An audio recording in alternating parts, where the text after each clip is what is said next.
From an undisclosed location high in the Hollywood Hills, it's time once again for the long shot. Come hell or high water. Tonight's episode. Have you heard about the Murdoch murders in South Carolina? And now, please welcome the host of the long shot, Sean Conroy.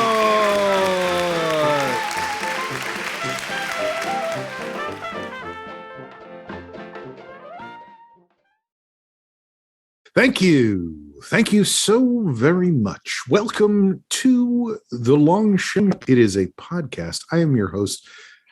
My name, as always, is Sean Conroy. With me today on the show, the light at the end of the rainbow, the brass ring on the tunnel. Amber Kenny is here. Hello. You feel like you've got some more pep in your step than last time. So much more. I was really like, or is this an act? No. I really apologize about last week. I really was like, I think I was really sick. Like I because now the way we do this is I have to then listen to some of the stuff back after we record so I can put together the audiogram and put together the blurb and, do the stupid intro and all that stuff. And it's all a joy. Clearly, you love every second. But I listen. I listened to a little bit, and I couldn't listen anymore because I was like, I sound awful. Like I am unlistenable. More unlistenable than usual. But anyway, I apologize, and I appreciate you propping me up last week because yes, I felt terrible. And I felt terrible for a few days after that. So, oh man, did you get tested or anything? I did not. Or we'll get into that. No, I didn't, and it didn't seem like COVID. Like it was more of an intense gastrointestinal distress.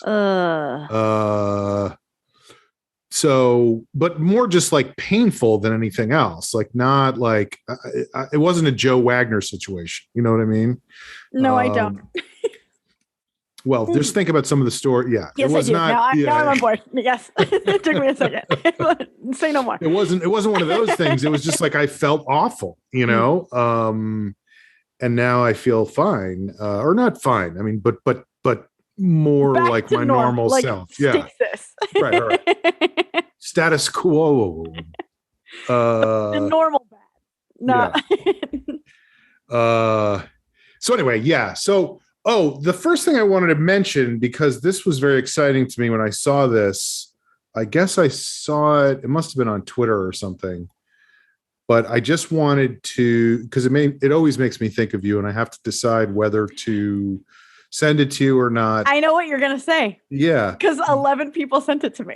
Well, so I'm glad I didn't. I was the exception that proves that sometimes it's okay to not be. I have the wrong background. For yeah, you do. Yesterday. Today. I'm thinking of something different. Okay. You talking about Flag Day today? Is it Flag Day already? Is that why the tape? Is that why the tape is up on the wall? Because you took your I flag thought it down? was today, but maybe not. Well, what is first? You go first and tell me what today is, and then I'll tell you what yesterday was. Peter Falk's birthday is today.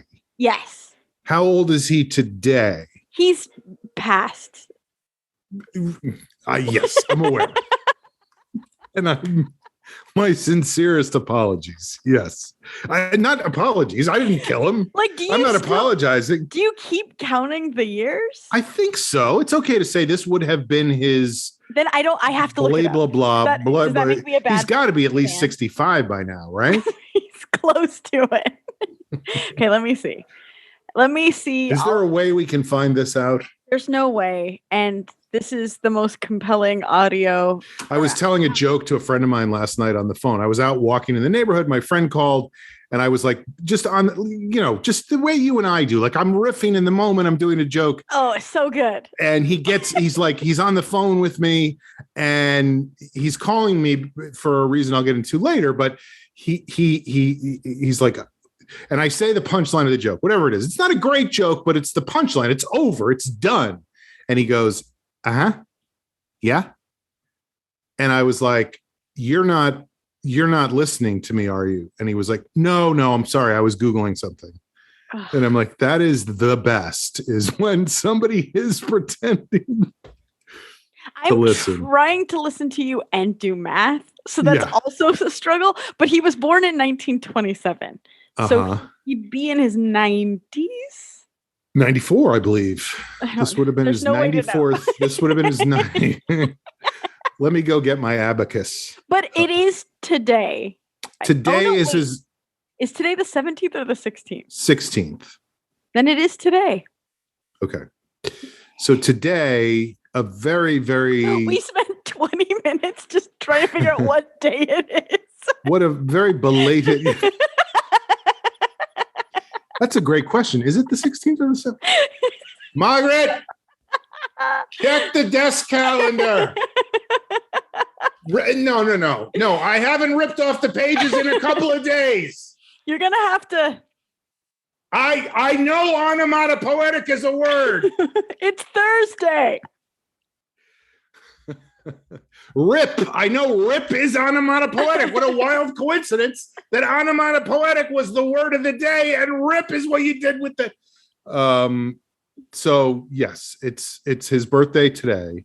Mm-hmm. He would have been a spry, sprightly 94 had he not passed away a number of years ago.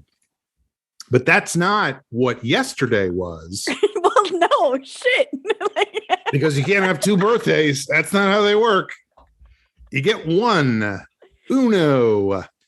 But is that what you were talking about? That is not what I was talking about, but it is directly related to what I was talking about, which is that yesterday was the 50th anniversary of the first episode of Columbo airing on the television. So he was 54. No, he was not. He was 44. Damn it. God damn it. Which is wild because you think of him as... But also, it's like he was 44 and he was like this wizened old police detective. Yeah. But it also makes a little bit more sense because he was a, grizzled police detective for 50 years. So right. Yeah. But anyway, I just thought that was interesting. And the other thing I thought was interesting. Well, there's a couple of things I thought were interesting about it. So it aired the day before his birthday. How fun is that? I mean, that must have been great. They must have had a big party.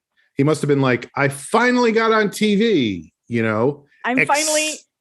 Yeah, except that, as someone on the thread pointed out, that was actually the third time Columbo had aired on television. They had already tried to do two pilots that had aired, but this was the third pilot and the official first episode of a season that was then going to play after that. Okay. So that was very interesting to me because... Let's get our hands on those failed pilots. Oh, I think they're out there. I think you can watch them. I mean, I think they weren't even failed pilots. They were like pilots that aired and then they were like, no, we got to rejigger the show. Yeah, we got to fix something. Well, also the show, at least at first, was an hour and a half long. Like it was moving. Well, I think for a long time it was. Maybe the whole run. I'm not sure because it didn't air every week. It aired actually every other week, which is kind of wild to think about. Insane. Yeah. But that is what I'm saying was so interesting about it to me because first of all, the idea that there were three, like they were like, no, that one doesn't quite work. Let's fix some things and redo it. No, that one doesn't quite work either. Let's fix some things and redo it and then did it again, which is the exact same thing that happened with All in the Family. There were three different pilots of although those didn't air, but like that was, anyway. So then they start showing them and they're not on every week. They're on once every other week and they have to fill the programming in between with another. And I don't know what the other thing was. It was some kind of movie or something, but it's just interesting to think how much television has evolved in the last 50 years. Like that would never in a million, billion, jillion years happen now. Or longer, you know? It wouldn't even make it past development. It wouldn't get to the first. A pepitillion years, or, you know. So I, you know, obviously that's something in which I'm very interested, but like, I do find that fascinating that at that time they were still, I mean, it's 50 years ago. They're still figuring out the medium of television instead of being like, this is what works. This is what doesn't work. We're done. We're over. Nope. No, we're not putting that much money into it. And like the cadence of what a season even is. And right. But it clearly worked on some level. It's still. Yeah, it's a classic, right? Like it's people still tonight. They're doing a binge watch, a marathon, an extended session. What do you say when you show a bunch in a row? Marathon, I like a daisy chain, a one or another. I don't think one or another. But to that point, there may be hundreds of shows in that model that didn't succeed and we don't even know about because they didn't succeed so tremendously. So I don't know, like, or they didn't get the second and third chances that this show got. But that's what I'm saying. Like it might not be like a better model. Columbo might be an anomaly. I'm not sure what you mean. It might be the one, like the exception that proves the rule. Well, that's a good point, because I wonder, and I'm sure there is a way to find this out. I don't know how, but like maybe, do they still have encyclopedia salesmen that come around? You could buy encyclopedias. But just how many other shows went through that many iterations and then got picked up? Like I know Love Inc., the first show I worked on, they shot a pilot. They really liked the pilot. They didn't like one of the actresses because she was a fucking bitch, man. She really wasn't. She was great, but she had a reputation for being a bitch because of her character that she had played on Beverly Hills 90210. Was it Shannon Doherty? Yeah. And so they fired her and replaced her with Busy Phillips, who was also great, but there was nothing wrong with Shannon Doherty. She was not a horrible person in real life. She was great. She was funny. But the audiences were like, oh, it's that fucking bitch from Beverly Hills 90210. They feel not the same to me. As like, actresses? Yeah. It's absolutely. It's a tricky it's like a completely different type. And it changes the character. And I feel like age even. Yeah, I assume I don't know how much. No, I'm sure you're right, but I don't know how much older Shannon Doherty is, but probably at least 10 years, probably 10 years, I would say. Busy was probably in her early to mid 20s and Shannon was probably in her mid 30s, but had this huge body of work before that. Whereas Busy's work had been, she had done Freaks and Geeks and Dawson's Creek by then. She was Freaks and Geeks and Dawson. Yeah. Oh. I mean, I never watched it, but I know she was in it. I don't remember her. Can I say something? She was the Creek. Well, we're talking Dawson's Creek. Mm-hmm. Apropos of absolutely nothing, Jeff was looking at his phone and he recently exclaimed, Katie Holmes was in Dawson's Creek. Mm-hmm. And I was like, are you an alien from outer space? Like, that is the only thing she's famous for except marrying Tom Cruise. Like, yes, she was on Dawson's Creek. Interesting, because that would not even cross Dawson. Like, that's how removed I am from Dawson's Creek, that if you said Katie Holmes, I would not think of her. I'm the age range. Uh-huh. I'm the target. I guess I would think of her. What would I think of her from immediately? From the movie Go. From Go. Did you ever see Go? Yeah, but I love that movie. That was great. Damn, all the Katie Holmes fans are really going to come after me after this one. Dear Longshot Podcast, how dare you disrespect Ms. Holmes' career? She hasn't done anything else, but like that's her credit. That was the thing that made her. That was her Shannon Doherty on Beverly Hills 90210. Yes. Like people were like, oh, Tom Cruise is marrying that girl from Dawson's Creek. Like that's, Yeah, that's weird because I remember when those two hooked up, I was like, that's weird, but I don't know why I would even think that if I didn't know Dawson's Creek, you know? Anyway, life is funny. It's strange. But here's the other thing that I think is fascinating about. So, what did we say? Columbo, 50 years ago yesterday, the day before he turns 40, he's 43. He's only 43.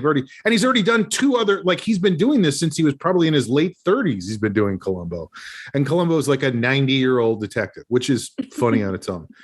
But meanwhile, this episode that airs, this first episode of the series airs, by the way, on NBC, which I was like, in my head, I was like, that makes total sense. Of course, NBC was still the coolest network back then, even, 50 years ago. Hey, thanks for the plug, buddy. Like, I can use a bonus this year. That's great. I'm doing this because we are getting a lot of money from NBC. I forgot about that. Yeah, you're right. No, but I mean, like, you think about, like, because I do find that a fun game sometimes where I see a clip from a show or whatever, and I'm like, what network do I think that's going to be on? Well, and originally there were, 4 to choose from. 3, really, before Fox, Right. I mean, let's talk about how Fox didn't start until the 90s. I don't want to. Anyway, Fox before 1991. But so NBC airs this pilot, this first episode of the show, directed by Steven Spielberg. I did know that. Who is all of 25 years old. It's crazy. And then I guess, and this is again just something that I read that somebody tweeted, that in a later episode of Columbo, like a couple of seasons later than that, there's an episode about a boy genius who builds a robot, and the boy genius's name is Steven Spielberg. Which I think is really funny. That's really funny. Yeah. Yeah, I remember some sort of legend-ish story about that set where Peter Falk was like, that kid's got it. Like, who knows I think you're great, kid. I think you're going to have a great career. Oh, one more thing. You know anything about sharks? I not to brag, but I've been in a failed pilot. Congratulations. # Dance Battle America. Oh, and that never aired, right? It aired. No, it was a aired pilot. It was yeah. And how was that experience for you?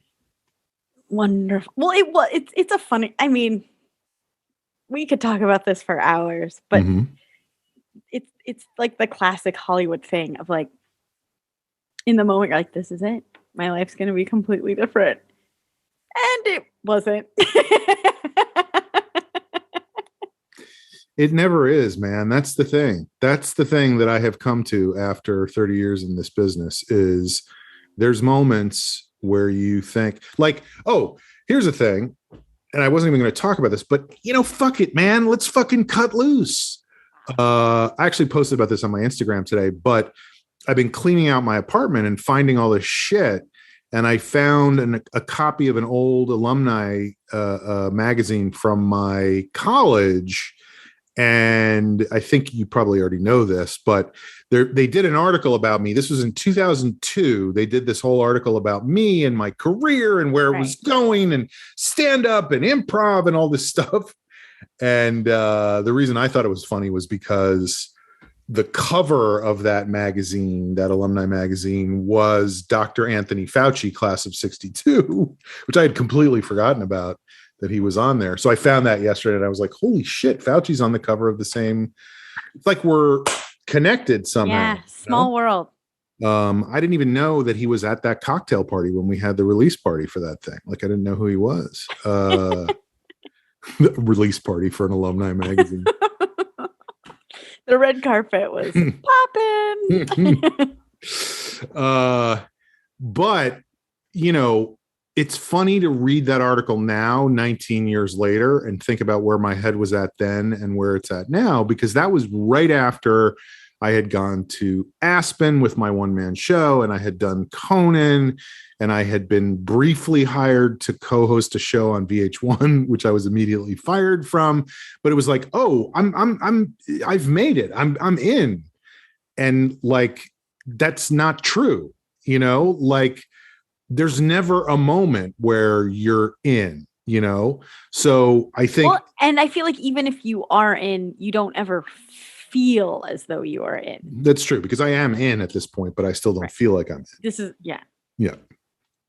And that's one thing I talk about in, I guess not in class, but in my meetings with my students after classes. I just always talk about how you got to take a moment to step back and be proud of yourself for what you've accomplished, because if you don't do it, nobody else is going to do it, you know? That's really sweet. I was scared you were going to say that's what I talk about with my class. Nothing will come of this. Yeah. You're never going to make it. No, I'll get there, but I haven't gotten there yet. No, but that you have to like feel good. And this is writing classes, but I think it applies to all this stuff where it has to come from within. It's so ephemeral, and it has to come from inside, you know? Yeah. That's the tricky part. And it's okay to be, and I know we go back and forth on this, because we fight about this constantly on this show and on text and whatever. Oh yeah, we're always fighting. Yeah. I think it's okay. I think it's okay to be self-critical. I think that's okay to be demanding of yourself, because if Sam Breakstone wasn't so demanding, his cottage cheese wouldn't be so good.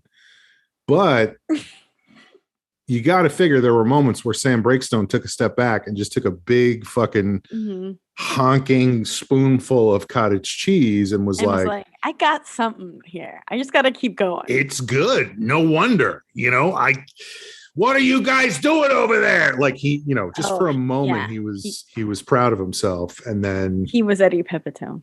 You guys are making me look stupid. Yeah.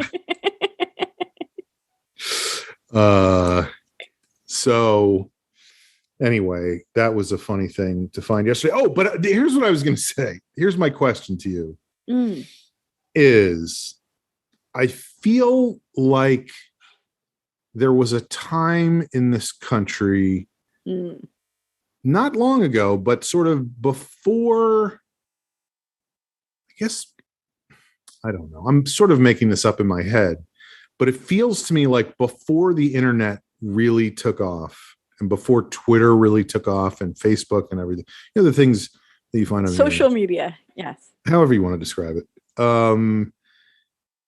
There was a time when regularly, and maybe it was only the 90s, but regularly there was a murder that obsessed the country for a while. Oh, yeah. Everybody was like, oh, did this lady drown her kids in a lake and then try to get away with it? Did OJ really kill his wife? And, you know, the Menendez brother. There was like one after another. The guy in Boston who killed his girlfriend, focused. And then it wasn't splintered. It was like one that obsessed everybody for a period of time, and then people kind of moved on. Or the case closed. Yeah, either they moved on to the next one, or right. There was like an interval where nothing was going on. Casey Anthony, Amanda Knox. Perfect example. I look exactly like Amanda Knox. Do you really? I mean, she's back on the scene right now. I don't look. There's a resemblance. I just listened to a podcast with her the other day. My friend Amy's podcast, What Fresh Hell, they interviewed her, and it was really interesting. Yeah. But yeah, so that kind of thing where it's like, this is what the national media is focused on. And this one person is a household name. Right. So here's my question. Are you up to date on the crazy murder situation that's going on in South Carolina right now? I'm not. And because this is going to be another of those things that's going to be an obsession for a while. I'm listening. I'm at the edge of my seat. And obviously murder is bad, right? Like murder is not a good thing. Against it. But there is an element to it where I'm like, this is a distraction from the horrific political mess this country is right now, great. I would argue that the first season of Serial kind of did that. Yes. And that is the point that I was going to make. Oh. Not. Sorry. Damn it. Okay. Anyway, moving on. No. No, but that's so Can I funny. get a script ahead of time or something? That's another point I was going to make about scripts, and I'm not even kidding. But here's the thing: is you just did exactly what I did when I heard about such a this good podcast. Yes, that was my first thought. It wasn't like this is going to be such a good podcast, but my mind immediately went to podcasting. In my mind, the thought was, holy shit, this is a crazy story. Somewhere out there, some true crime podcaster's mouth is watering as they hear these details, and they are leaping to get their podcast about this out there so they can capitalize on this murder. Now I'm trying to figure out how to discuss this, like what order to get into this, because you really don't know anything about this. I know nothing. I'm excited, and that sounds like the wrong word, but It's intrigued, the right word. I guess. It's intrigued. the right word. Be excited, because this is exciting. No, it's horrible. It's absolutely horrific. But let me see if I can try to explain this to you, because in the context of murder, it's crazy. In the context of corruption, it feels like more and more stuff is going to come out. In the context of podcasting, it's really interesting to me. Just say it. Okay. So in June of this year, okay, and this was a national story, I remember it happening. A lawyer who's about my age, like in his early 50s, in South Carolina, reported that he had come home and found, he was married and had two children, two sons.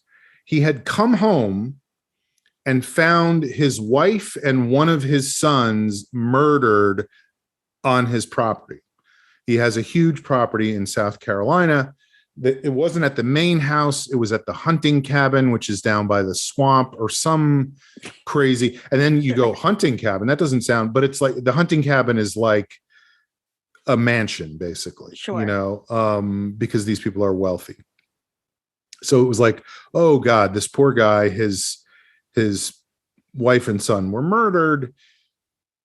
Now, Columbo would be the first one to tell you that chances are like 99 out of 100, this guy killed them himself, right?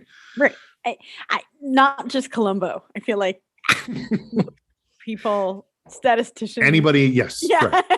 Anybody with any knowledge of how violent crimes happen would be able to pinpoint that. I gotta say, like, this is a weird interjection, but like knowing that husbands are the number one suspect in any murder, it's weird having a husband. Like, do you know what like?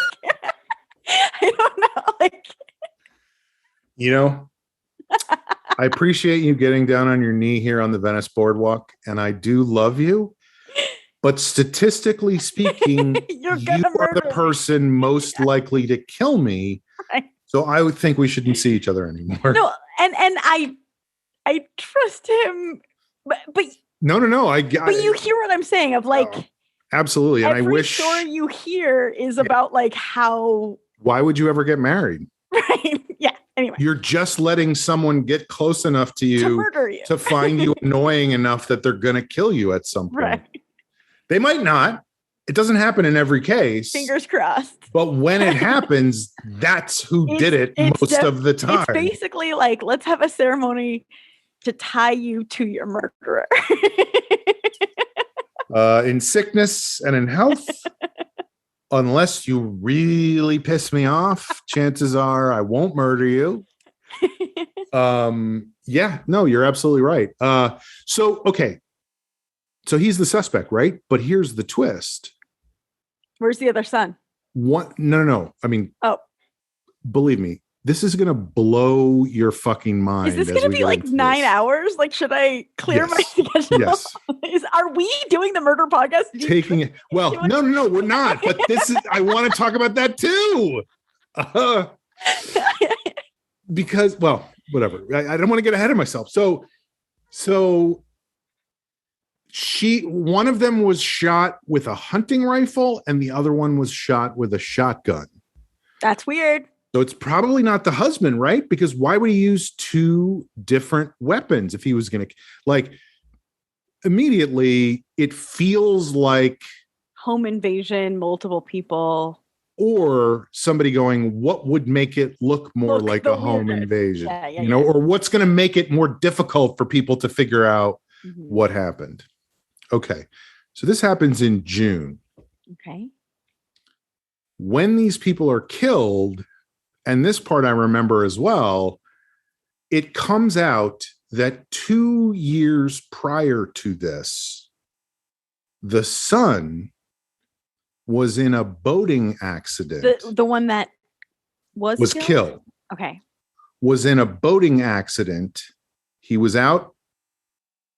I'll give you a few more details about this, but he was out in the middle of the night with 5 of his friends on a small 17-foot fishing boat. He was driving the boat. He was going too fast. He hit a bridge. They were all knocked out of the boat, badly injured. One girl disappeared. They didn't find her body for a week. This is like Succession. Dude, just fucking wait. Okay. So he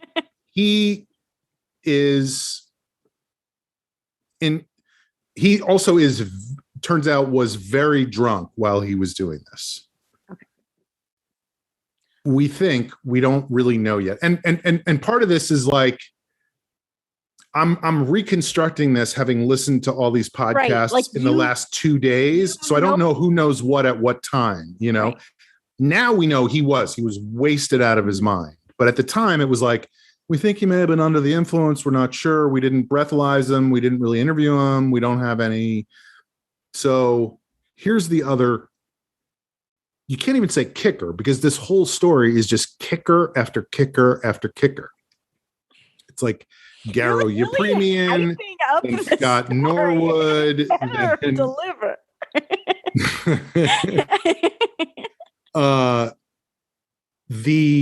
The great grandfather.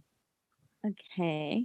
I need like a chart. Dude, it gets worse and worse. There's no way. It's really, really confusing. I mean, that's one of the difficulties about it, but that's also what makes it, I think, so compelling to everybody. Yeah. The great grandfather of the father. Okay. The guy who's my age is the guy who's my age is great grandfather. Right. Was elected the solicitor of this county. How? Hold on. In 1910. Okay. Then he was on a roller coaster. Well, wait. So the great grandfather is the solicitor starting in 1910. He is succeeded by his son, the grandfather, who is then succeeded by his son, the father of the guy who's my age, who is also the grandfather of the kid who was in the boating accident who has been murdered. And so for 85 years, these guys were the law in this county. Yes. This one family was, and I've heard that power doesn't corrupt. That's what I've heard. I don't know. Well, let me clue you into something.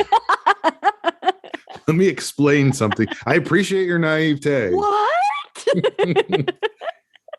So in 2006, the father of the guy my age finally leaves office, The son, the guy who's my age, is also Doesn't want working. No, is also working as a volunteer solicitor. And I know solicitor is a weird volunteer, but like he takes cases when he wants to, but he's not elected to office. So, and by the way, just so it's clear, when I say solicitor, this is another thing I find fascinating about all these things is like in that part of the country, solicitor is basically prosecutor, district attorney. Yes. Yeah. Like he's the big time prosecutor for the whole area.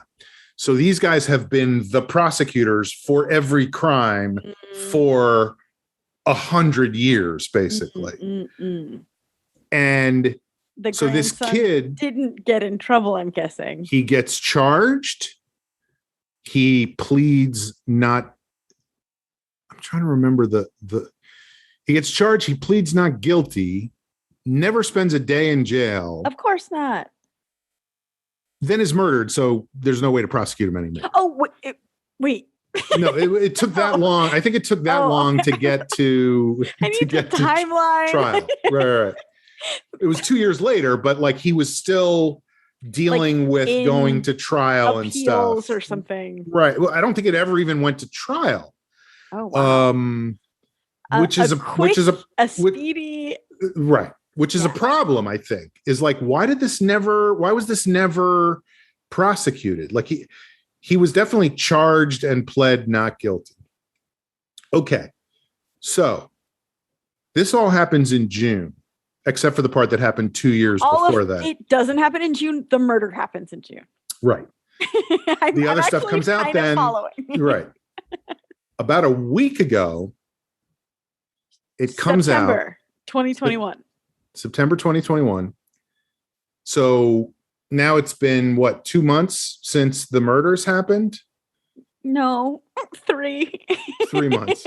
However long it is. Is there a way to look at a calendar? There's no way to know. Margaret! Get the bigger calendar off the wall, not the one on the desk.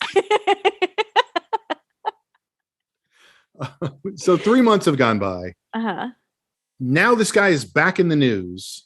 The guy who's my age is back in the news. The husband is back in the news. The prime suspect. Because somebody, he stopped to change his tire on the side of the road and somebody shot him in the head. Now, you hear the words shot him in the head and you think very assassination-y. Well, and also you think he's dead, right? No, he called 911 and said he called 911 and said, I stopped to change my tire and someone shot me in the head. And they're like, is this a prank? Like, click. So who shot him? Just like from the car? Okay. I'm trying to be engaged. I don't want to piss you off. I'm sorry. Sorry, I was Googling. I'm interested. So I'll just be quiet. I won't. No, I'm kidding. But you're right. Like, who shot him who fucking shot this guy? Was this a random, like, just a guy, a guy driving down the highway going, let me see if I can shoot somebody. Right. So that's what the police immediately are like. Somebody shot him in the head. So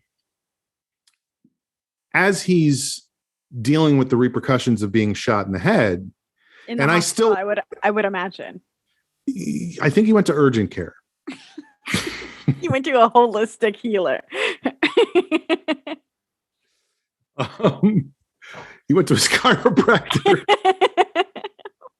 Okay, I'm going to do an adjustment. I don't know if it'll help, Bob, but anyway, so he's dealing with all of this and talking to the police. And it comes out that 3 days before that, he has been fired from his law firm, or maybe resigned, I'm not sure, but let go from the law firm founded by his great-great-grandfather because he has been misappropriating funds to the tune of millions of dollars. And he says, yes, I did it. I admit it. I was dealing poorly with the death of my wife and son, so I have become addicted to opiates, and therefore I am entering rehab, I guess, right from the chiropractor's office or something. Like with a big Band-Aid on it. As soon as they patch up my head, I'm going to go into rehab. He says. Now, there's no proof, no written record, no nothing of him going into rehab, but he made a statement, a public statement, that he was going into rehab to deal with his opiate addiction. Sure. I'm trying to be interested and engaged, but also Please, not piss you off with questions. Ask. No. Keep going. Next part. Next, please. Next page. So the next thing I find out, and this is apparently was something that people knew before, but is now, it's one of those things where this happened and then it kind of got dismissed. And then now people are like, hold on. Hey, should we relook at this? Yeah. So there's a thing that happened not in 2021, not in 2019, but in 2015, where a local youth died on the highway, or I don't know if it was a highway. It's the middle of fucking nowhere in South Carolina. You know what's funny is this has never been mentioned in any of the stuff I've looked at or read or whatever, but it's right next to, or at least where they were when the boating accident happened. So I'm sure that's close to where they live, is right next to the Paris Island Marine Depot, like the Marine, where the Marines go for basic training. So it turns out that in 2015, this kid, teenager, was killed in what was classified as a hit and run, and died. And there were rumors that he was gay and that he was attacked by other kids and was beaten to death by these kids. And they said it was a hit and run. They said it was a hit and run. And one of the kids involved was the older son, the one who's still alive, was involved in this beating of this kid. So now, and again, this was done. This case was over. It was a hit and run. Hit and run. Right. But apparently the injuries were not consistent with that. There were, what they ultimately are like, hey, there's enough suspicious shit going on. What they ultimately everything going on with this. Right. What they ultimately concluded was, I'm not laughing at that because I'm like waiting to get to the next thing I'm going to lay on the table. But what they ultimately concluded was he was hit by a truck mirror as it was going by, and that's what killed him. But there was no broken glass. There was no report of a truck hitting anything. There was nothing. It was just like, yeah, it hit him and it drove away and nobody ever saw it again. And that was the end of that, So then there was this rumor going around that this other kid was involved in this thing. And one thing that I think you understand, but I just want to make it clear, is that when this thing started going around in 2015 of like this, the older kid's name, by the way, is Buster. Love it. It's very Arrested Development. Exactly. It's crazy. But in that sense, this family is that kind of family. Like they're incredibly wealthy and like in charge of everything down there. Like this is their kingdom, And so people are like, we're not saying anything about these people because they could make our lives miserable. Right. Whatever. So now they're looking into that case again. And I don't know how far they've gotten because I'll come back to that in a second. Here's the next piece that comes out. There's so much to come back to. Okay. Well, it's all related to the same thing though. But here's the other thing that just came out in the last, I think yesterday maybe, is that I want to say it was 2015 or 2016, somewhere in that area, a woman who had been a housekeeper for them for 25 years tripped and fell in the house and suffered a head injury and died. Yes. You're still there? You look frozen. I'm here. I'm taking it. It's fucking crazy, right? Yeah. Like there's just like death all around. They're a nexus of death. Yes. Yeah. And not like illness or old age. No. Like people come around them and die in mysterious ways of blunt force trauma, So here's the thing about the housekeeper thing. She dies tripping and she probably falling. knows a lot of things and has seen a lot of things. I can't say yes or no. I mean, she worked there for 25 years, but I don't know that she knew anything. You know, she might have had her headphones on the whole time, and her blinders on. She the horse dusted by feel. Yeah. But her family, her family sues, however you sue people for murdering them. No, they didn't. They thought it was like a trip and fall thing, like a negligence thing, or like unsafe, a workplace accident, basically. They're encouraged to sue by the guy who's my age, who, by the way, with his law firm, this is how they make millions of dollars, is in personal injury lawsuits all the time. So he's a volunteer prosecutor, but he's also doing lawsuits for people who are like hit by a bus or whatever. But that would be suing his dad. I want to make sure I'm like No, suing himself. He goes, yes, you should sue me. What? Hold on. I'm going to put you in touch with a great lawyer who happens to have been my roommate in college, and he's going to handle the case for you. You should sue me. So they bring a lawsuit. However they do it, they bring a lawsuit in a variety of ways against this family, at which of House of Which. But isn't that a conflict of interest? Like, even if everything was kosher, like, no one should allow this to happen. There's no Jewish people in South Carolina.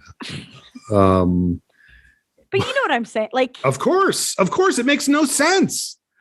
And what happens is the lawsuits are settled. However they're settled. Probably undisclosed documents. No, millions of dollars, like $2 million or something. And then another one for $500,000.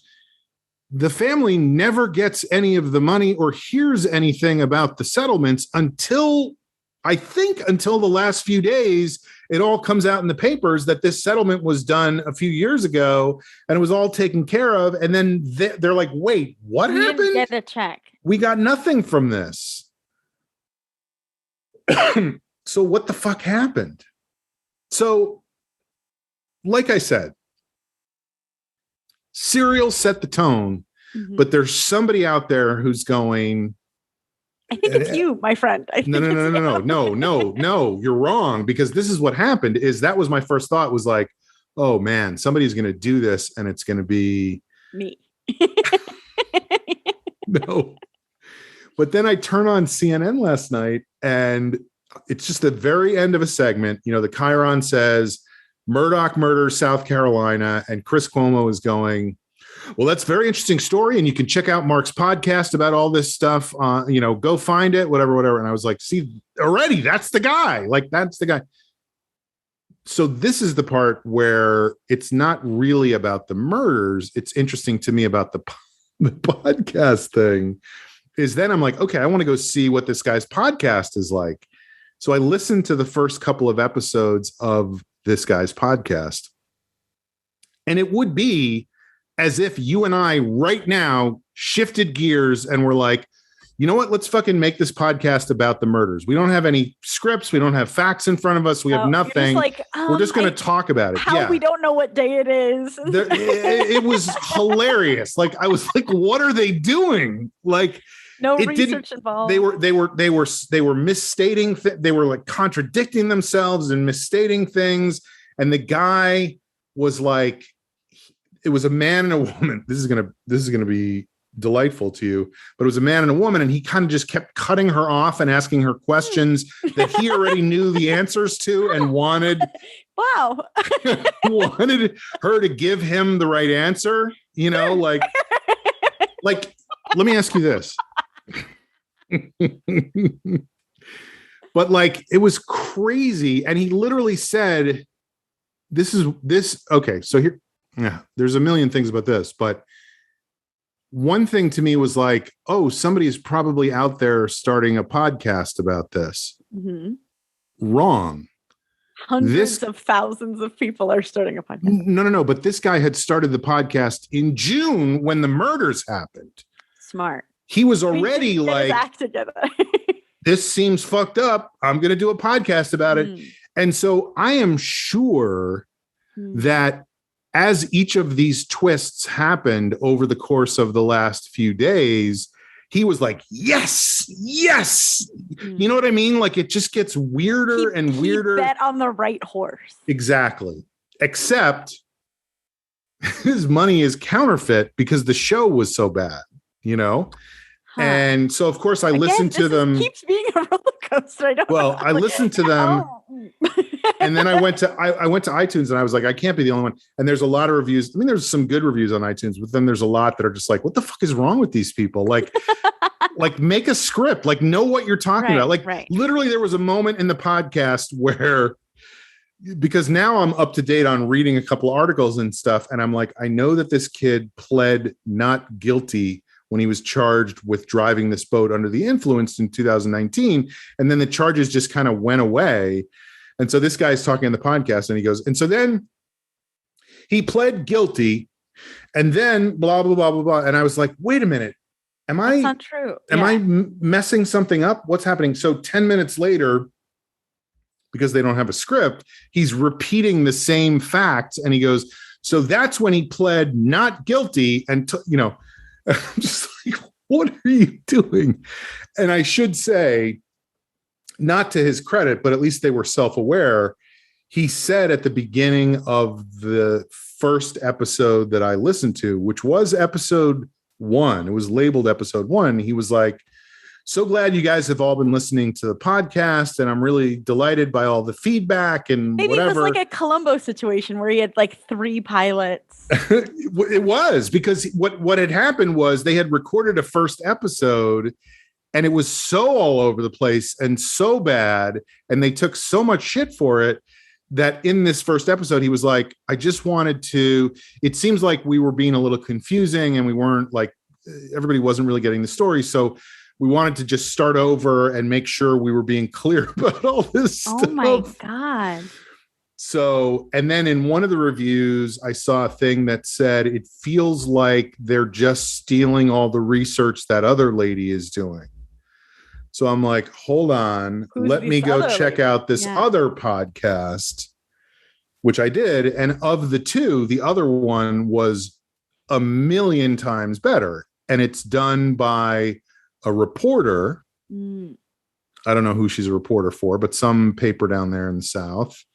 And she decided to start this podcast. But same with this guy, like both of them within a week of, I don't know, a week, but like a week or 2 weeks of these murders, put out their first episodes of this podcast. So the woman has like 9 episodes up already. And the guy has like 16 episodes up already. And I just found that so interesting, because you're exactly right. Like they both bet on the right horse. And I'm sure there will be lots of people who listen to the Man and Woman's podcast, which is terrible, just because they're like, how did they get promo on CNN? Like, right. That's the other thing. Have like some sort of deal or something. But I think it's just these 2 podcasts. I think it's just these 2. Oh, but that's the other thing. Oh, I forgot to say this. I mean, there's so many, whatever. I was like, this guy seems like such a fucking amateur. Like he doesn't know what he's doing in terms of audio content. Well, it turns out he has a syndicated radio show and has been a radio personality since 1984. So yeah, another crazy thing where I'm like, what is going on here? But the other thing I was thinking was, okay, so these guys bet on the right horse. How many podcasters are out there like doing 6 episodes? Was it a hit and run? And about a shit murder. It was a hit and run. Yeah. End of series. Okay, we'll try it again. You know what I mean? Like there must be a million of those things because crime happens all the time. I don't know if you know what's going on in this country right now, but there's just constant, like, check out the stats in any Dem run city. Oh, boy. People are just murdering each other in the street on a regular basis. Any city? I said Demrun. But also, I had gone a couple of years ago to a podcasting convention out here in Los Angeles, just to see what it was like. And, we went to a bunch Rub some elbows, shake some hands. You know how good I am at that. That's your whole deal. Everyone's like, oh, Sean networking con. Oh God, my life could have been different. But they, all they talked about was how not the best, but like the most popular podcasts are all true crime. Like every super popular podcast is true crime, except for Joe Rogan, which in a sense you could say that is a true crime podcast as well. Oh, so because funny. It is truly a fucking crime. Yeah. But you probably killed more people. I think you might be right. But so I'm sure there's just tons of people out there who are like, check the police blotter. Did somebody get killed? Yes. Find out everything there is to know. Record it. Let's do it. Let's do this. Let's go. Everyone's like a night crawler. Yeah. Ugh. So that's a really interesting. So anyway, I think this is going to be, I mean, who the fuck knows, but it just feels like this is going to be a national story for a while of like, there's just too many different things going on. Mm-hmm. So it turns out that the guy, I think I didn't even say this. Did I say that the guy who shot the other guy in the head? Mm-mm. It turns out he hired he was like, I hired a hitman to kill me because he had a $10 million insurance policy and he wanted the insurance to go to his surviving son. And in the insurance policy was it couldn't be suicide. A suicide clause. So he couldn't kill himself. So he hired a hitman to kill himself. But like a bad hitman. Well, here's a couple more things about that. Number one, his lawyer said what he didn't realize was there's a 2-year expiration clause in the insurance policy on the suicide stuff. So it's like you get the insurance policy and then for 2 years you can't kill yourself and get the money. But after that you have go for it, buddy. Yeah. Suicide carte blanche, do as you will. Dark as hell. But the thing about that is this guy was a lawyer who made his money in like personal injury, that kind of contract insurance stuff. So why would he not realize, like, it seems like there's no way he could have not known that this clause expired after 2 years. So how old was the policy? Like 1 year, 364 and a half days. Although in which time zone? No, I don't know how old it was, but it was definitely more than 2 years. And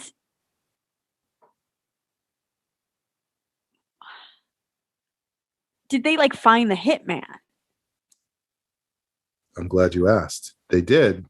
And it was somebody he knew and had rookie mistake dealings with in court before. Like I think prosecuted for him for something like 10 years ago or something. And supposedly was buying opiates from this guy now. And so this was the guy he hired to kill him. Or did he hire this guy to put a gun to his head and shoot it off so that it would get rid of some of his hair and some of his skin and make it look like the guy had tried to shoot him in the head? I actually don't know how extensive the wound in his head is. Why would he do that? Yeah. What would be the goal of that? I'm not playing enough 3-dimensional chess right now. Yeah, you gotta spoon feed me. Okay, a slight bit. So if I'm putting you on the stand in front of a jury, and I have a big old bandage on my head, well, not even that. Look, do you remember the drummer kid from the Revolutionary War photos? We're going to put you in that costume, okay? We're not going to give you the drum, but we're going to give you the big bandage around your head, and you're going to wear a leather vest, and we just want to make you look sad. sympathetic. You want to present your client as sympathetic. I was saying the same thing, but yes. Yeah. So, but I mean, he won't go in front of a jury for years, if ever. But if he gets to go in front of the jury and say, I hired a hitman to kill me so that my son could get the money. Yeah. And I was about to go to rehab for opiates, and I had embezzled money from my firm, and I knew there was no way to get out from under it. You know, this all presents a possibly, I mean, unless, you know, who knows how somebody could react to that, but it possibly makes you seem more sympathetic, you know? I don't know. Well, we'll see when you're on the jury. It's an interesting theory. But yeah, I don't know if just dealing with a hitman. I think you're right, but remember, this is a guy who maybe back in June was like, I'm going to shoot my wife with a rifle and my son with a shotgun to make it look like two different people were involved and blur the lines. Like, and this guy has come from a family that has been prosecutors for 100 years. Right. So they know like, exactly what are the things that are going to make, what are the things going to make and sympathetic, and what are the things that are going to confuse everybody and make it harder to go, this guy fucking killed his wife and son. And again, I'm speculating. I don't know anything about anything, but yes, juror number 6. I want to hear from the surviving brother, please. What's his deal? What's his take on all this? I'm sure he's not speaking because now that they've reopened this other case of the kid maybe being beaten to death. Yes. He's the one they're talking about in terms of that stuff. Right. You know, one brother killed someone on a boat. The other brother killed someone, beating them to death as in a hate crime. The brother who killed somebody in a boat, we know. Mm-hmm. The other one we don't know. That is being investigated right now. Okay. The brother who killed everyone in the family killed at least one person, is what we're saying. Possibly. Especially if the mother is the one who killed the maid. Oh, right. Well, also it could have been like the mother killed the son and then the dad killed the mother. It's fucking Agatha Christie, man. Yeah. Like, who killed who did what first. It's a wild story. It's dark. Yeah, and you know, there's real victims and real pain, like the girl who died in the boat crash, and it might not have been a boat crash. No, it absolutely was. Like, it 100% was. Like, I heard the audio from one of them calling 911 when they crashed in the boat. And it's kind of crazy because he has a very hard time making the 911 dispatcher understand. He's like, we just hit a bridge on Archer's Creek. And she's like, Archer Street? Like, it's just very hard to. And then it turns out you find out later that he had a broken jaw while he was like calling into. Oh my God. And I think that was the kid whose girlfriend had disappeared, or maybe that was the other kid. I can't remember. But then there's testimony that, I mean, not testimony, but depositions that the kid who was driving the boat, the rich kid, the Murdoch kid, was so drunk and was fighting with his girlfriend and like physically fighting with her and spat on her. And somebody else was driving the boat for a bit, and he was like yelling at her and like took his shirt off and was whatever. Sounds like a dream boat. It's 40 degrees, by the way. This happened in February that this accident happened. And then was so angry and went back to driving the boat, and they were all terrified because the boat was going like 30 miles an hour on this fucking creek. And that's when they hit it's foggy at night. Like it just is. It's weird to go on a boat in February. Like it doesn't sound pleasant. It sounds cold. Here's another part of it is that they took the boat from wherever they were to go to a party, like an oyster roast somewhere at one of their friends' Okay, house. You're back on board. Yeah. I like these guys. Well, it's also. I mean, it really. My first thought also was like, too bad Pat Conroy's not alive anymore to write a great gothic murder family horror like clam bake novel about South Carolina, which was his whole thing. I mean, I don't know if you ever read what's the name of the book that they made the movie with Barbara Streisand and Robert Redford, Prince of Tides. The whole first chapter of Prince of Tides is literally about that South Carolina low country, swampland, whatever. And it's just spectacularly written and it makes it sound so beautiful. And that's where they were in this boat, was going through all that swampland. And they go to this oyster roast with a bunch of their friends and friends' parents. And so they get there at like whatever, 8:00. They're drinking on their way there. They're drinking at the thing. They're all underage. And some of the parents at the thing are like, just leave your boat here. Like, don't drive home. You're too drunk. Take an Uber. We'll drive you home. Who cares? And he will not hear of it. He wants to take his boat home. So gets his friend to come with. Then they stop off somewhere on the way home. And him and one of the guys go into a local bar to do 3 shots in the space of 10 minutes. Which they have all of this on security camera footage. And then he gets back in the boat with the rest of them who don't want to go, but he convinces them and they all go. And, oh my God. But the other part of it is then they hit the bridge, the police come, they all get taken to the hospital. The father, the guy who's my age, and his father show up to the hospital and are going into people's rooms and trying to get them not to talk about anything and keep your mouth shut and don't say anything to the police and whatever. And those 2 guys both have deeply intertwined relationships with everybody involved in law enforcement. Of course they do. They've been working with them for 100 years. Right. So anyway. Yeah, we always like to start the show with a segment we call checking. No, I mean, I was so struck by this story, and it is crazy. Like it's a fucking wild. You couldn't write a story with more crazy twists and turns.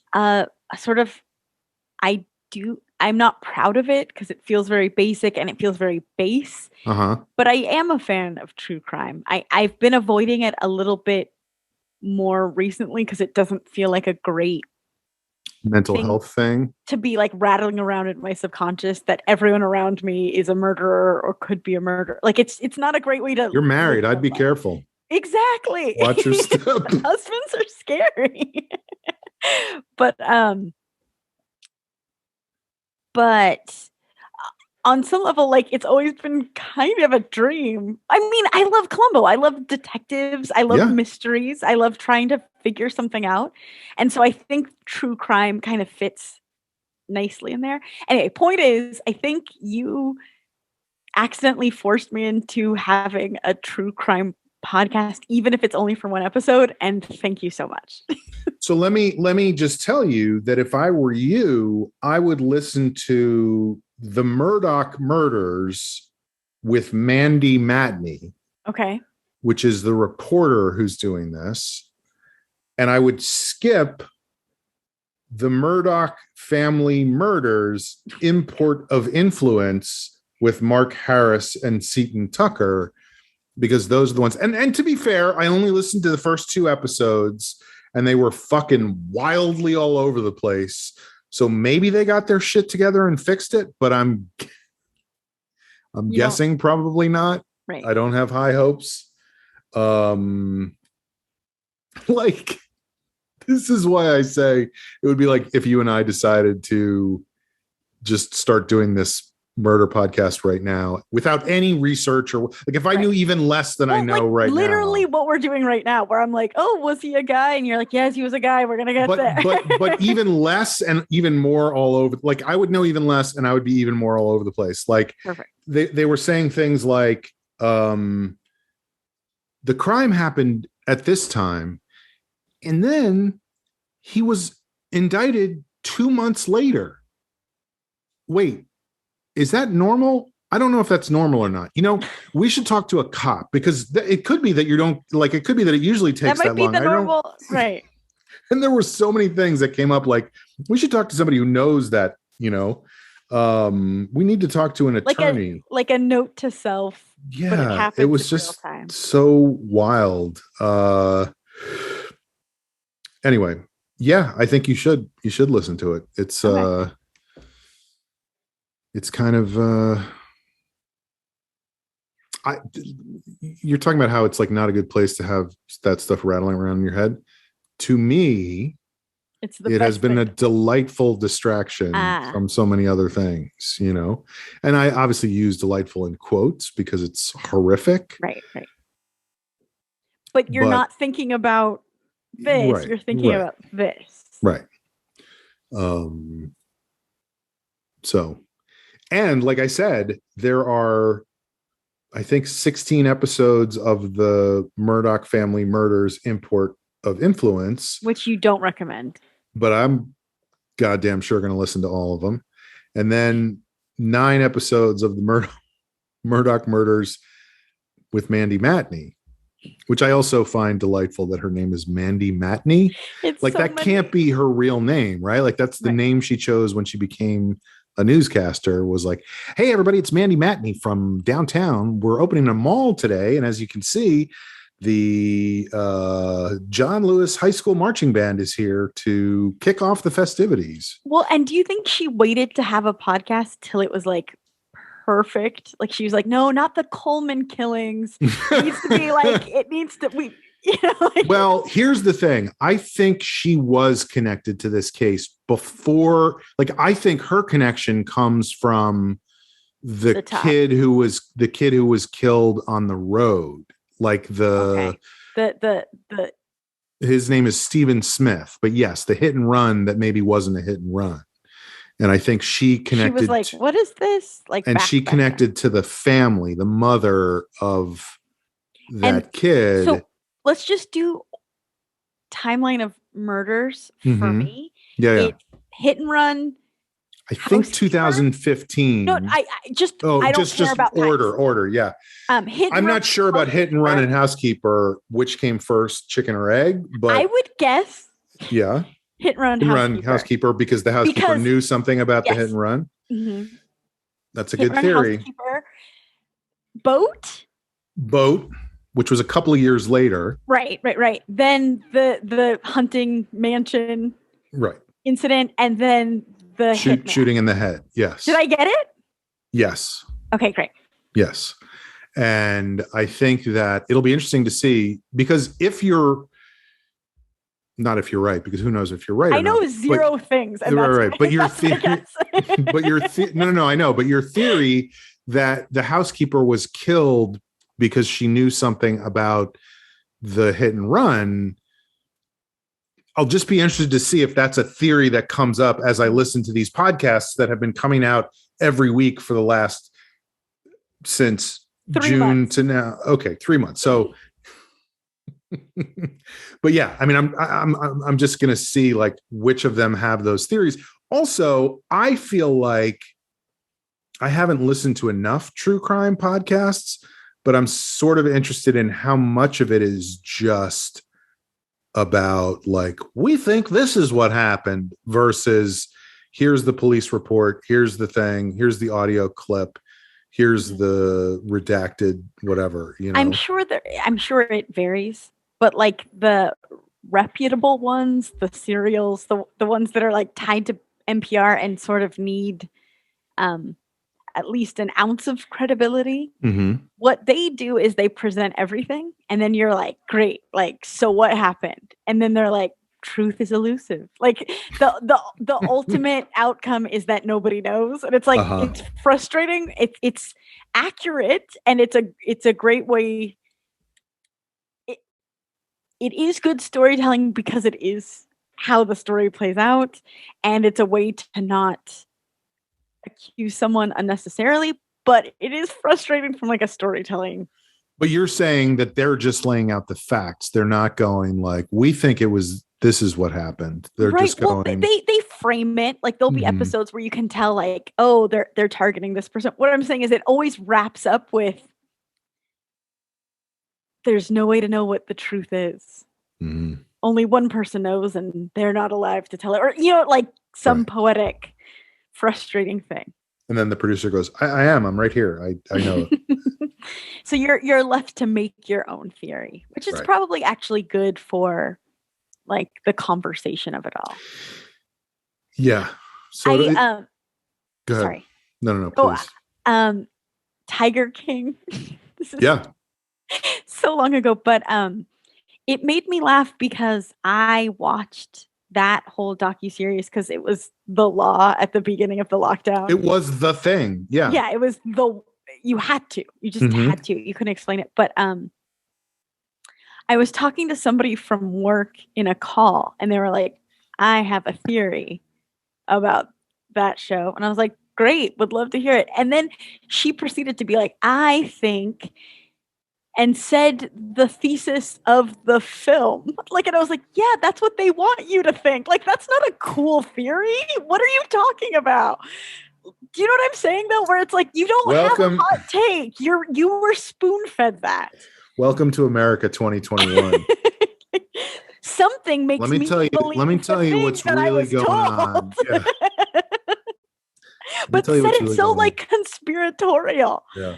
Like I'm the only one who pieced this together. And I'm like, yeah, they wanted you to say that. You know what they say about people with big brains? It's a gift, and I have it. So let me lay it out for you. The thing we saw on TV, it's the way they said on TV. It was edited that way because it's true. But I do think like, yeah, it'll just be interesting to see because the Mandy Matney, the reporter, has a lot of like audio clips, and she also has on her website like video clips of I was going to say surveillance footage, but not surveillance footage, but you know what I mean, like the cameras that are up in the bar when these guys go in. I think that's surveillance footage. I feel like surveillance means you're being watched versus like security camera. Yeah. And like a security cam from the dock that they docked at. So you see them kind of like walking along, and then some of them are reluctant and they're like, we're not going to, you can't hear any of it, but they're like, we're not going to go. And then he like turns around and he's like, and then I should also say that he is an old timey muscle man. He twirls his mustache a little bit. That's how you bully someone, right? Yeah. So it like she knows how to do the research and get to the actual stuff, like the primary sources. Thank you. Yes, like my history teacher used to say, the primary sources versus this other podcast where they're like reading from the newspaper, basically. You know, and also being like, you know what could have happened. You could have written a script. And it's almost like, I can't quite tell, but I feel like they're kind of proud of the fact that they don't have a script. And I feel like that's okay in a situation where your show is just two people fucking bullshitting for an hour and a half or 2 hours or 2.5 hours or 3 hours or whatever. I mean, we haven't even started yet. It's already an hour and a half. Well, the last show was much shorter, so we're evening it out. That's right. But for a show that's like, this is a crime that happened and this is what happened, to be like, we're just going to fucking wing it. It's like, good luck, dude. Yeah. But that does make me want to buy his t-shirt, not her t-shirt, you know, because I'm sure both of them will have t-shirts, right? Like that's what you do. You want to buy his, not hers? I want to buy the one that's bad, not the one that's good. Yeah. Why? Because I think you want to encourage it? No. I just think it's funnier, like to be like, no. this is the one that I was into, man. Oh, this is the real truth, where they read from the newspaper and don't know what they're talking about and fuck it up all the time. Not the one where she lays it out very clearly, right. Exactly what happened. Has clearly an outline ahead of time. Yeah. All right. So why don't we do this? Let's take a break for a minute, and then we'll come back. And we'll do 90 more hours of murder podcast. Yeah, I'm sorry. I didn't know that was going to take so long. It was fun for me. It's so crazy, but also I think really interesting, the whole story, you know? Well, also what I find in crime documentaries, for the most part, if you keep kind of taking off the layers, it's always about like power and corruption. It's always about like who's in control of the police department, it's not just like that guy was mad at that guy and they killed each other. Like it's more telling about society on a whole. Right. There's a universal truth underneath the specifics of the case. And how communities work. Right. And I think already, okay, we're not going to take a break right away. Already, I do too. But hold it. Not gonna. No, they talk about how immediately when the wife and son are killed, the sheriff's department can't handle the investigation. Right. Because they're a biased organization. Yes, but also they're just not equipped to deal with a big murder investigation. Right. They need Vincent D'Onofrio to come in. Correct. They need Columbo. So they bring in, and this is another, just my own interesting thing, is like they bring in SLED. I don't know SLED. Which I don't remember what that stands for, but it's something like South Carolina Law Enforcement Division or something like that, or state law enforcement. It's something that only exists in South Carolina, which also has state troopers, but they have their own like other police force that comes in to handle it. And in some of the interviews that they played audio clips of, you hear the guy who's interviewing people. Now, we don't know so far, or at least in the 2 episodes I've listened to, we don't know. You don't know. Which means you don't, which means we don't. But I'm saying someone might know. Someone might know whether this guy is on the level or not, or involved with these people, or we don't know. But he keeps saying, like, people say the name Murdoch down there and it handles a lot. I just want you to, and they all have like crazy boss hog accents, you know, which I know that was Georgia, not South Carolina, but like, they're all like, no, the people tell me that Murdoch means a lot down there. But let me tell you something, don't mean nothing to me. I just want to get to the truth. You know? So, and then what I was going to say about SLED. So SLED is a South Carolina thing. I know Georgia has the Georgia Bureau of Investigation, the GBI. Texas has the Texas Rangers. Like, it's just wild to me how all these places have their own. And of course, I don't know this for sure. Maybe it's true in a lot of the northern states too. But the only ones I've ever heard of are all southern states where they have right. These, you know, I wonder if there's a way to find out if other states. There's literally no way. Margaret, get the police force directory. I'm going to take a break now. Okay, we'll be back. Hey everybody, this is Sean. Thanks for listening to the show. Please take a moment to go rate us on iTunes, especially if you're going to give us 5 stars and a favorable review. Don't feel like you need to review us if all you're going to talk about is how I have horrible speech problems, or, you know, anything like that. So do that. And this is the break. So the break is over, and now back to our show. We are back. We're back. You're listening to The Long Shot. It is a podcast. I am your host. My name is Sean Conroy. With me today is Amber Kenny, Jamie Flam, on assignment, Joe Wagner. Oh, are we just starting? off assignment. It's time for a segment on the show that we like to call. God, that was a lot to talk about. But here's the thing, Amber. I'm so glad you didn't know anything about that. Right. Because I would have just been like, yeah, I know. Yeah, I know. Right. Like, I don't know. That just makes it worth saying stuff. You know what I mean? As opposed to like, let me just tell you things you already know. I love how dumb you are because I could say stuff to you. No. No, it's not about being dumb. Like, it's just that you're not as fucking ridiculously connected to the news all the time as I am. You have like a real job and people in your life and a husband who might murder you. And you know. Well, I've been thinking about this a lot lately because I'm pretty disconnected from the news. Yeah. In a way that I was like, why? And I realized I used to listen to NPR on the drive to and from work. And that's how I learned everything. And I don't have a drive to work anymore. So it's just not happening. It's just like what I see on Twitter. Right. I don't know. So it's interesting because I used to be someone kind of informed. It's interesting. Yeah. But it's also kind of not like. Well, it's there's pros and cons. No.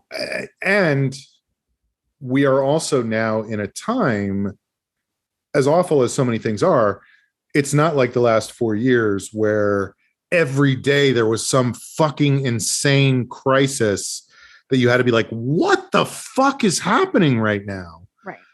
You know, there's still stuff that happens and bad stuff. Well, but you don't feel like you're going to miss something if you turn it off for 5 minutes. Well, that's what I was going to say. I would argue even if the crazy, mad, insane shit was happening, knowing it immediately or knowing it an hour later or knowing it a day later, it actually doesn't make a difference. Like it's not like me knowing about it changes anything about what's going on in the world. You're absolutely right, and that was true those whole 4 years as well. But I guess the difference then was if you didn't hear about something in 24 hours, you wouldn't even know about it because there was a new crazy 1,000 other things happening. Yeah. So in that sense, it feels like this is for good or for ill, I think for good, this is a more placid time. But I guess ultimately my point is pandemic it's a hilarious placid time. No. It's not. Did you see yesterday they said 1 in 500 Americans has died of COVID? That's crazy. It's insane. Horrible. It's horrible. Yeah. Well, the good thing is on Saturday they're having a rally to support the political prisoners from January 6th. So I'm glad that that's going on. We'll see if that pays off. We defeated the recall. Yes, that was good. That's good news. That's good. Was very and like good. kind of by a landslide because I was getting nervous. I was too. 100%. Like I was like, holy shit. This could happen. What a wild, fucked up system. Right. And it's going to fuck up. I mean, as we talked about, it could fuck up the entire country. Right. If this asshole gets into Turns out office. we're a pretty big economy. Yes. Yeah. No, I was really, that was very much a relief. And that was a win. We needed a win. So it's nice when a good thing happens every once in a while. Although I will point out, I was thinking about this the other day. The only time I felt a sense of joy. Oh boy. in my life was no. Just related to the whole political situation after the election and all that stuff. Was when, like, I was glad that Biden won. Sure, it's more you're glad that Trump didn't. but it wasn't a thrill. I wasn't like, Right. this is so great. Right. But when the two gentlemen senators from Georgia were elected was a moment where I was truly thrilled and delighted by the outcome of something. And I would remind you that that was declared on the morning of January 6th. I So that remember. delight was only for about 2 hours. And then it was like, what is happening right now? So anyway, but yes, good for you That for was being. this year. Like, I know. I feel like I say this every episode, but that's insane. Time flies when you're having fun. No, like I feel like in a different timetable, if we weren't in the extremely accelerated news, and if people weren't as good at spinning, I don't know. I feel like we would still be sitting around being like, "Can you believe an insurrection happened?" But we're all like, "It feels like 25 years ago." Well, yeah, and part of that is because there is an entire political movement dedicated to making sure we don't think about it anymore. Changing the topic, yeah. You know. So anyway, speaking of changing the topic, let's get into parting shots. One thing I always am good at is segues. You have to admit, like I'm always good at like, I was like changing the topic. Let's change. No, the topic. I heard it. Like it was, it was two very related. Like it doesn't get more related than when you say one thing and then there's the other thing. Well, and also if you change the topic by talking about changing the topic, that's like a double meta. That's an advanced move. Yeah, it's very conversational jujitsu. Mm-hmm. You know, it's funny. Also cool because you don't like make a big deal about it. You don't point it out. You just like let it happen. That's also what's really cool. Subtlety. Yes. Well, it's funny that you bring up changing the topic by changing the topic, because what I would like to do is change the topic by changing the topic. So let's get into parting shots. So I went to, this is not even anything really, except that I had a very nice day today because I went to lunch. You are just for the record, just to zoom out, just to be a mirror to you, just because you've spent a lot of time making fun of Jamie for his topic choices, and so far you've recapped a murder and said you had a nice day. Well, the recapping of the murder was the cherry on top of the nice day. I'm glad you had a nice day. Well, I went to lunch. I went out to lunch with a group of people called the Swarm that I have been friends with for 25 years. And, you know, we probably hadn't all been together for like 3 years or something. So it was just really fun to, you know, it was one of those things where we met up for lunch and then it was like 4 hours later, we were like, oh, we should probably get out of here. You know, where'd you go? We went to, well, this was funny because one of the things that happened was everybody has their, like, we've known each other for so long that you're like, oh yeah, this person always does this thing. Like, this is what this person does. Anyway, we went to, what was the name of it? I keep wanting to say Cabana, but it's not called Cabana. It's called Bungalow, which is a similar thing in a way. Bungalow Cafe over in Echo Park. Oh, Larchmont Bungalow. No? Yes, Larchmont Bungalow. That's very close to my house. Walking distance. I didn't want to bring that up, but I did go by. Knocked on the door. Yes. I just want the dog to bark and then I'll be out of here.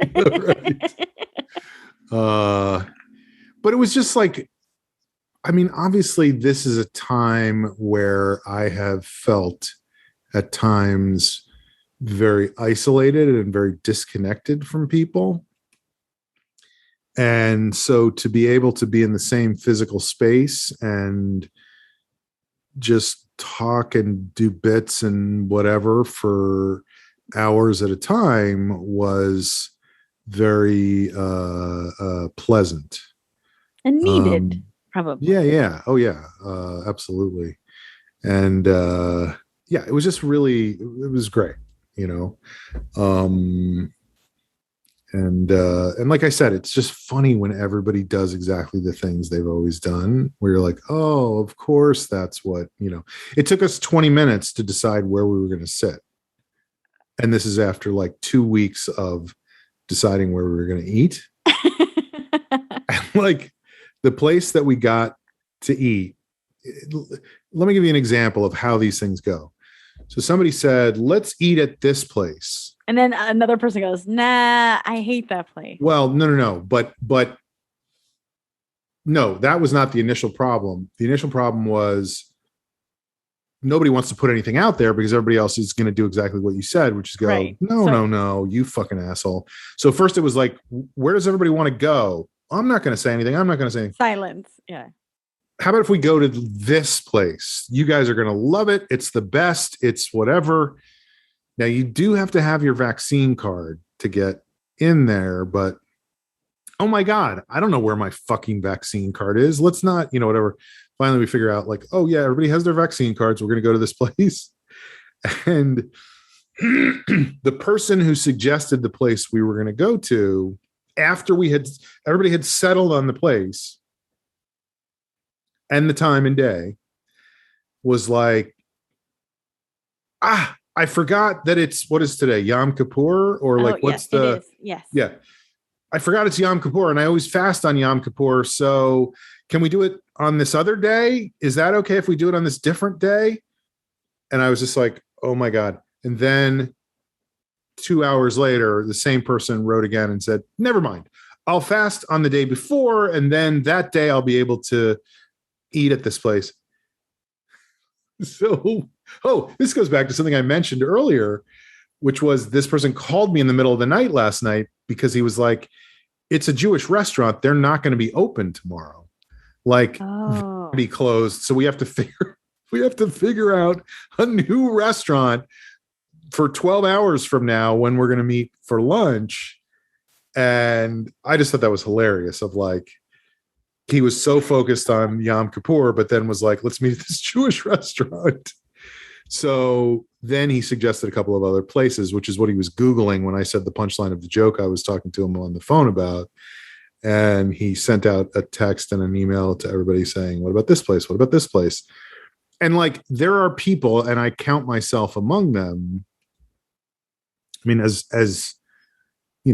prickly as I am and can be, I think when people are like, what restaurant should we go to? I'm like, I really could care less, or I couldn't care less. I don't care. Yeah. I've heard both. Right. Because I feel like I couldn't care less makes more sense. Because if I could care less, I couldn't care less. I could care a lot less. I actually care a little bit. I care a lot. Yeah. Yeah. I could care less, but I don't care that much. I care just the right amount. Yeah. So I couldn't care less. Like I'm fine with wherever you guys want to go, but there are a couple of people that are not like that. Sure. And so it was like, here's a couple of choices. Who wants to go where? Whatever. People weighed in. One of the people who's very particular about where they want to eat did not weigh in. Mm-mm. So somebody was like, should we wait until this person weighs in? And this is all text that we can all see. Should we wait until this person weighs in or no? Okay. So we're going to this place.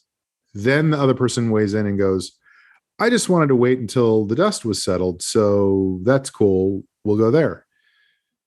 End of text. Immediate follow-up text. I will say I've heard the pizza at this other place is really good. Oh my God. It's not even a bit. Like, it's not a joke, And so then, it just was hilarious. Like, it was so funny. And then, like I said, we get to the place and there's an outdoor patio and there's like some round tables that have 4 chairs at them and some longer tables that have 2 benches on either side, but some of the benches don't have backs, but some do. and some of them have umbrellas and there's shade and there's no shade and whatever. So it was like 20 minutes of like, I think it's better if we sit over there versus. I hate that. I hate it. It was I hate that. It was so funny. And then so people start ordering, and it's a very LA thing. I think this was not a thing. Maybe it is now in New York, but it was not when I was there. But it's that thing in LA where you order your food at the counter and then you get a number and they bring the food out. Super simple system. It's great. It's halfway between takeout versus waiter service. It's great.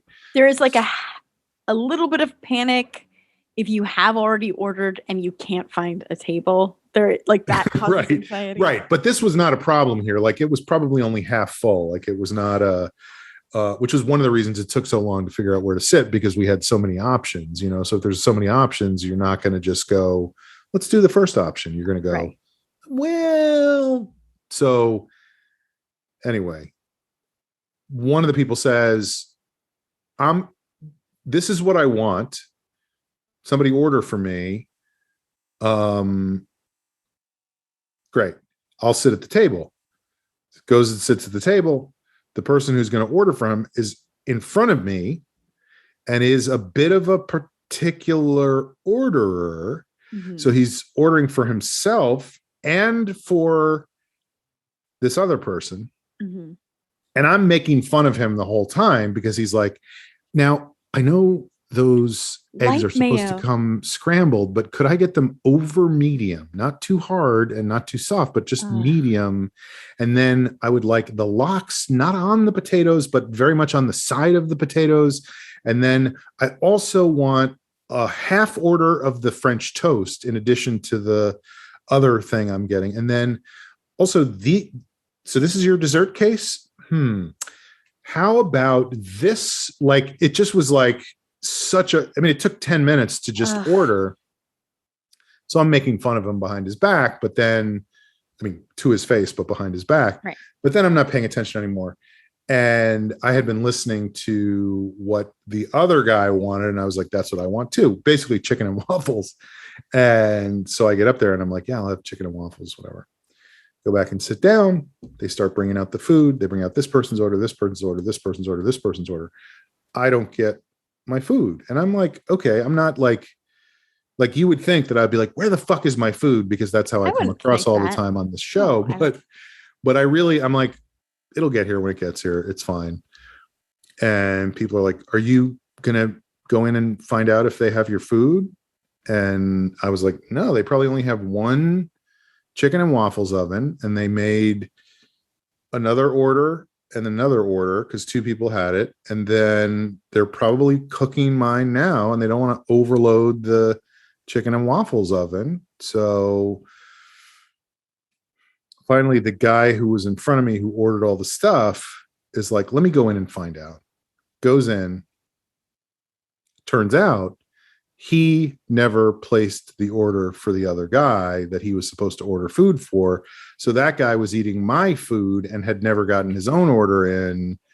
So it was just, this was the comedy we did on stage too, but it was also very connected to real life of just tiny particular things. So he comes back out and he goes, it was my fault. It was my fault. I totally screwed up. So, and then it was funny to just sit and talk about, because we haven't done improv in 2 years, to sit and talk about all the good old days of the UCB theater back in New York and how many crazy things and crazy shows and crazy whatever.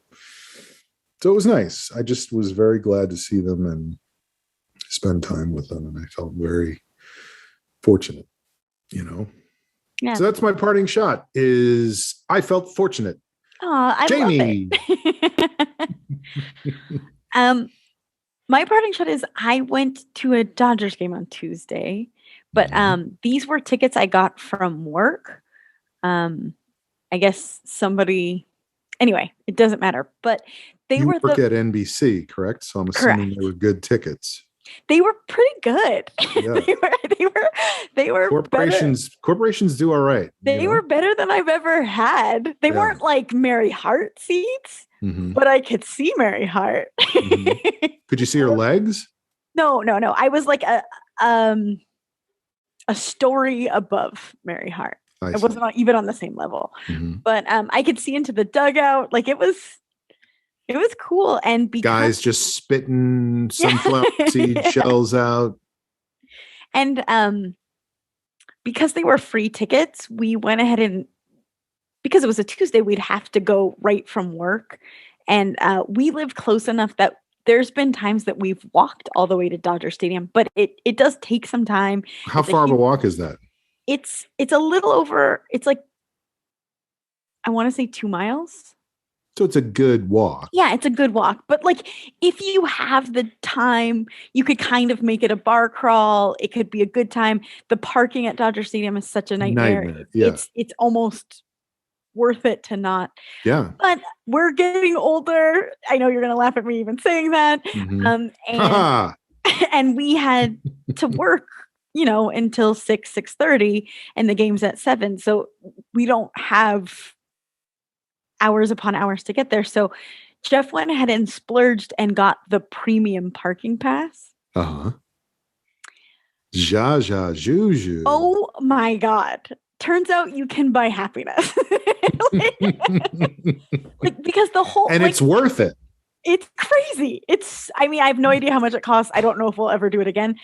But and this is such an LA specific thing to talk about, but whatever. I'm talking about it. By the way, there's somebody behind you carrying your furniture out of the apartment. Between Smudgy School and Dodgers parking. Yeah. I'm going to be wearing a barrel next time we record. But so I don't know. Have you parked at Dodger Stadium? Once I parked, not in Juju. Yes. It's a nightmare. Yeah. It takes like over an hour to get to a parking spot. And then once the game's over, you're stuck in your car for an hour. And then it's like 40 minutes, like inching out of the parking lot. Yeah. It's honestly, it gives me, I'll use I statements, anxiety and claustrophobia. Because it's just like, what if I have to be home? Like you just, anyway. So no, it makes the walk worth it. So we opted for the premium parking. And again, I was braced for like, okay, we're going to be in line for a while, getting into the parking lot, like almost like gearing up for a road trip, just like it is what it is. And then we like pulled up and it was like, boop, boop. On the road again. I can't wait to get on the road again. The first song you played when we went to Phoenix.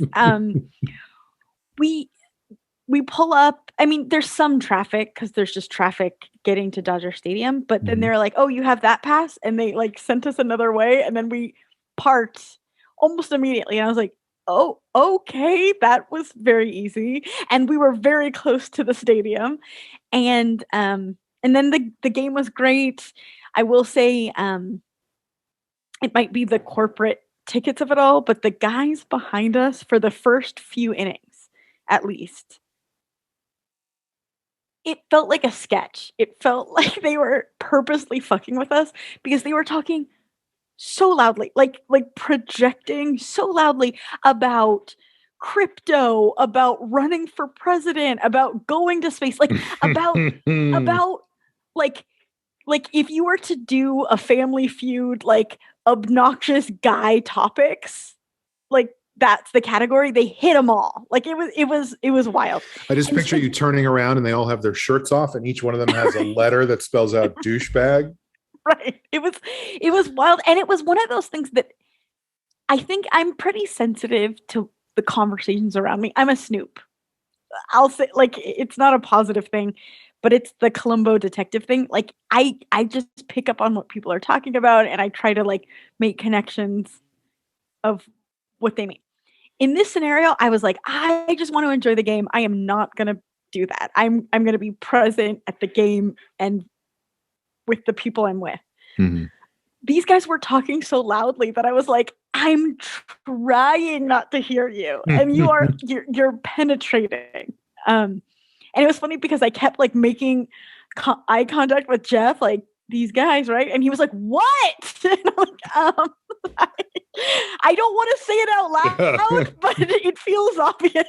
But then we went with Lampy and Kevin, Lampy's fiance, and Lampy was like, these guys, I hate them more than anything. And I was like, thank God for you. But they left after a few innings. I don't know. I was like, they wanted to go do cocaine and never came back. No, they're those are the guys that went into space, right? Like, they're the civilians who went into space. And running for president and all of that stuff. But it was a great game. They won. And then when we left, I was like, well, here we go. We're leaving. And then we're like, boop, we're home. And I was like, oh my God. I truly don't know how much a premium parking pass, but I don't know if I could go back. It's like, it's the reason why I'm scared to take first class flight. Like, I don't know if I could come back from that.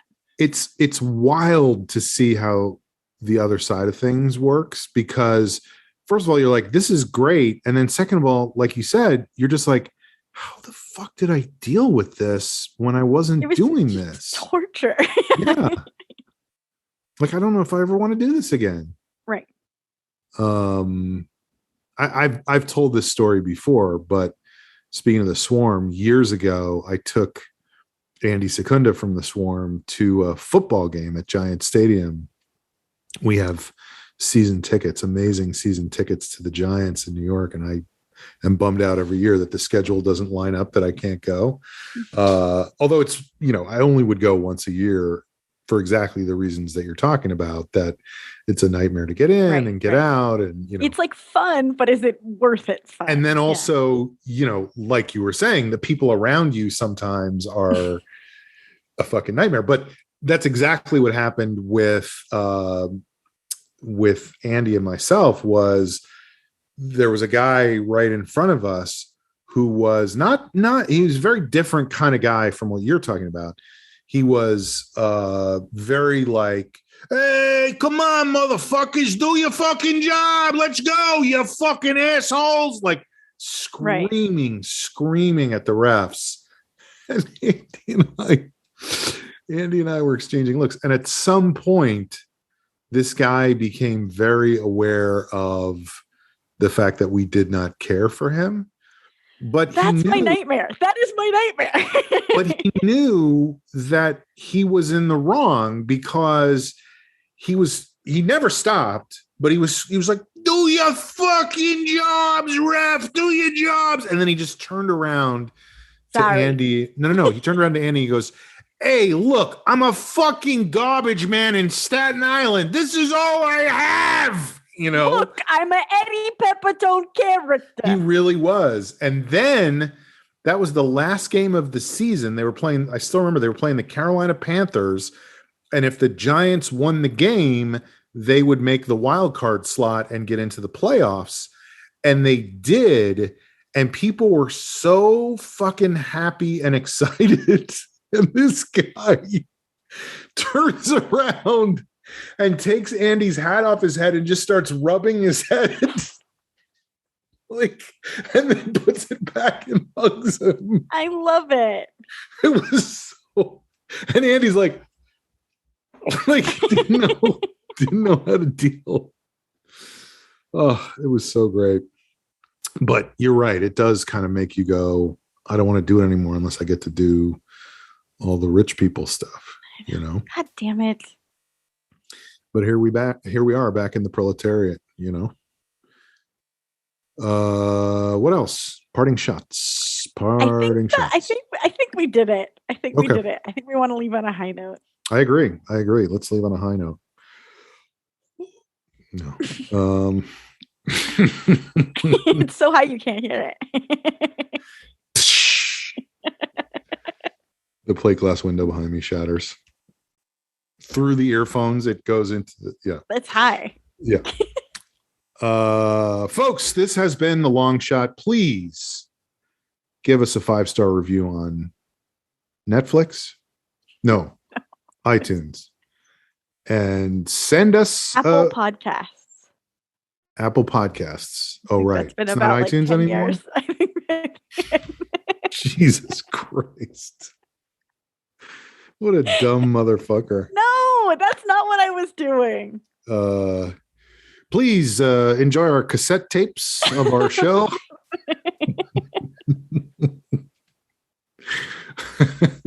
Rate and review on Angie's fingers list. Crossed will be the #1 murder podcast in America.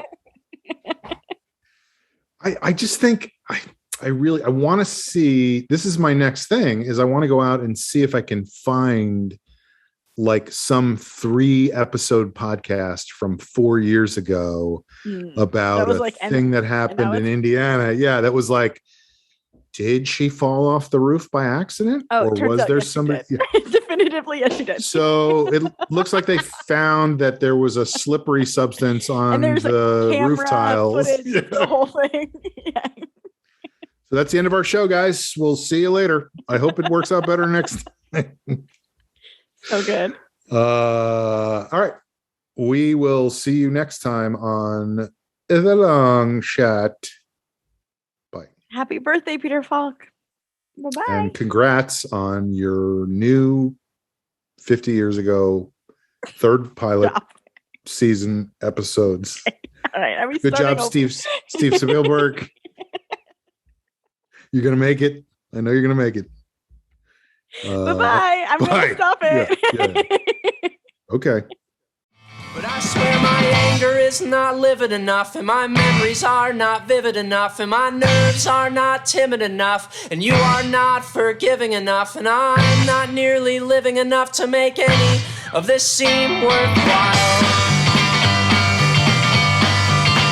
No, my anger is not livid enough, and my memories are not vivid enough, and my nerves are not timid enough, and you are not forgiving enough, and I'm not nearly living enough to make any of this seem worthwhile. There's gotta be some reason to find you, aside from your hair blowing behind you. There's gotta be some reason to find you aside from your hair. And there's gotta be some reason to find you aside from your hair blowing behind you. There's gotta be some reason to find you aside from your hair.